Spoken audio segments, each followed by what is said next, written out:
Bonsoir et bienvenue dans la vidéo d'aujourd'hui dans laquelle on va voir comment utiliser AirDrop Android comme sur Apple. Comme vous savez, Apple proposait déjà le système AirDrop qui permettait de partager des données entre deux iPhones ou un iPhone et un Mac, ou iPhone et iPad, etc. Tous les produits d'Apple à proximité les uns des autres. C'est désormais également possible pour les smartphones Android. Le service donc de partage à proximité d'Android ou Google Nearby ou le partage à proximité, c'est un outil particulièrement utile pour partager des fichiers de petite taille aux gens autour de vous. Il permet en effet de transférer des fichiers sans devoir de données personnelles telles que numéro de téléphone ou réseaux sociaux. Pour ce faire, il faut premièrement activer cette fonctionnalité. Cette fonctionnalité est possible à partir de Android 6 et plus. Si vous avez Android 5, vous ne pouvez pas utiliser cette nouvelle fonctionnalité. Commençons premièrement pour l'activer. Pour ce faire, vous allez sur Paramètres. Dans Paramètres, vous allez sur Google. Dans Google, allez dans Appareil et partage ou connexion appareil.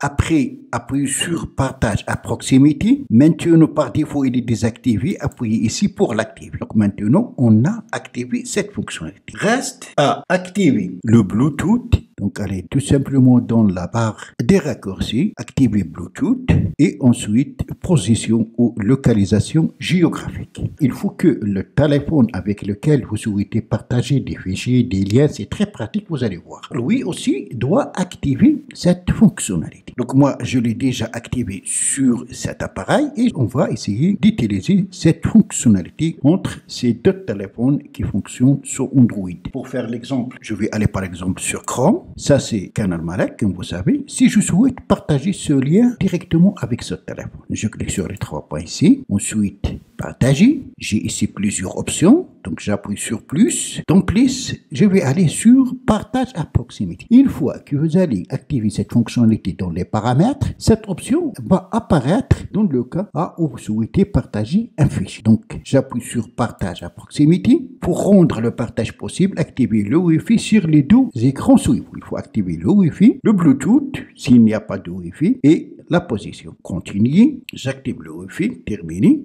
Sur deuxième appareil, un appareil à proximité. Ici, je vais appuyer sur téléphone. Voilà un lien, le voilà. Donc, j'appuie ici sur accepter. Voilà le lien. Je peux soit le copier ou l'ouvrir. Je vais appuyer sur ouvrir. Et je veux être redirigé sur le même site internet. C'est pratique, c'est facile de partager un lien. Parfois, on a des difficultés à partager des liens. On choisit WhatsApp ou d'autres applications. Je n'ai pas de connexion Internet sur cet appareil pour afficher le lien. Donc, cette méthode ou le Nearby ou le partage à proximité, c'est un outil très utile pour le partage des fichiers entre deux téléphones Android à proximité. Maintenant, on va voir comment partager, par exemple, une photo. On peut partager soit à partir de ce téléphone, soit à partir de l'autre. On va aller dans Galerie, choisir cette photo, par exemple. Voilà, j'appuie ici pour partager et je vais choisir toujours partage à proximité. J'ai reçu ce message. J'appuie ici sur téléphone. Voilà.